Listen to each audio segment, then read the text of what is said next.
You know that saying, cash is king? Amazon understands the power of the dollar bill more than just about any other company out there. Let's back it up a notch and actually debunk the fact that Amazon had no profits. This has been an interesting one. A lot of people who are a skeptic of Amazon or negative on Amazon's model will say, well, Amazon doesn't make any money. It's a little bit harder to make that claim now. But certainly you would hear that claim about historically, well, I can't compare my business to Amazon because my investors won't let me not make money for 20 years. Now they're starting to make money. But for 20 years or so, Amazon was started in 1994. For a little over 20 years, Amazon basically wasn't making any money, wasn't really losing money. It was pretty much just breaking even, wasn't making any money, but it had huge growth. And so a lot of people will then say, oh, well, of course, if I could just make no money in my business for 20 years, then I could deliver to you in Amazon. Yeah, I'm definitely gonna have a challenge agreeing with anyone that says that to me on that point. But let's back it up a notch and actually debunk the fact that Amazon had no profits. And what FCF is free cash flow. You know that saying, cash is king?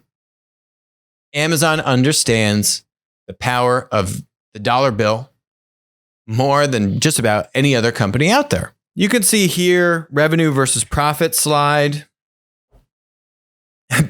Basically until 2018, profit was not there. It was non-existent. It oscillates basically slightly above break even or slightly below break even, but basically it's a flat line for 23, 24 years of their history, while sales are skyrocketing, right? The seasonality here that, where it goes up and then down, that's because of the holiday season, right? So now here is the key, free cash flow. See this yellow line? See in, say, 2006, you really kind of see it start to take off. Now, that might be $1 billion or so of free cash flow, but compared to the fact that they were only doing maybe $5 or $6 billion in top line, the relative amount of free cash flow is actually very strong, right? It's above 10%. Look in 2010, look at that spike. 2010, by the way, this is the Great Recession here, right? This is 2008. Their revenue kind of tapers off. It's kind of like flatlines 2008 to 2009, and then it goes back to 2010. Look at the spike in 2010 on the free cash flow. And then 2011, 2012, and then you really see that hockey stick growth. And the free cash flow kind of oscillates. Bam, look at 2015. It's really back and strong. $10 billion in free cash flow, 2017. Now look at it, man, over $25 billion. These are crazy numbers, okay? And then their profit, finally, they had to post a profit when they've got $25 billion in free cash flow. What is free cash flow? Okay. Free cash flow, I'll read it to you. Basically, I'll give my definition, then I'll read you this thing. Free cash flow is saying my business is cash flow positive in the sense that I took in $1 and then I had to sell this product for $1 minus X. But then 1 minus X equals Y, let's say. Whatever Y is your difference in the cash that you have. Of if X is comprised of, here's my cost of goods sold. Let's say I sold you a book, and then you have some operating expenses, which could be for your personnel, developing technology, your fulfillment, your sales commissions, your bonuses, right? Health insurance, all of your expenses. And then you're saying, okay, well, what's left over? Now, here's the thing about free cash flow. Free cash flow is saying, if I was to generate 20 cents in free cash flow for every dollar that I take in, what Jeff and the Amazon team decided to do was to say, we're going to reinvest. Instead of having that 20% in free cash flow, most of it flow through to our bottom line. There's a little nuance here about the timing of cash, which I'll get into. But instead of having the 20 cents flow through to the bottom line and be profit, what we're going to do is actually reinvest, take that 20 cents, and now actually just have much larger operating expenses, right? I'm going to hire a lot more engineers. I'm going to invest a lot more in my infrastructure, in my warehouses, in my fulfillment capabilities, in all of those kinds of things, right? And so while I was generating 20 cents in free cash flow, I then decided to invest that 20 cents into other things, which meant that my net profit was basically zilch, nothing. But that's because I decided to reinvest that cash into the business, right? Now, here's the Vox's definition. It's a bit like profit, except it doesn't assume that Amazon has to pay for everything in the same time frame it sells it. Basically, how Amazon's payment cycle usually gets money for selling an item long before it has to pay for that item. And it takes Walmart an average of 3 days to receive payment. And while Amazon on average, so basically saying is Amazon receives the money for the product that you bought before they have to pay the supplier for it. It's out of that free cash flow that Amazon's able to deliver, to reinvest this money.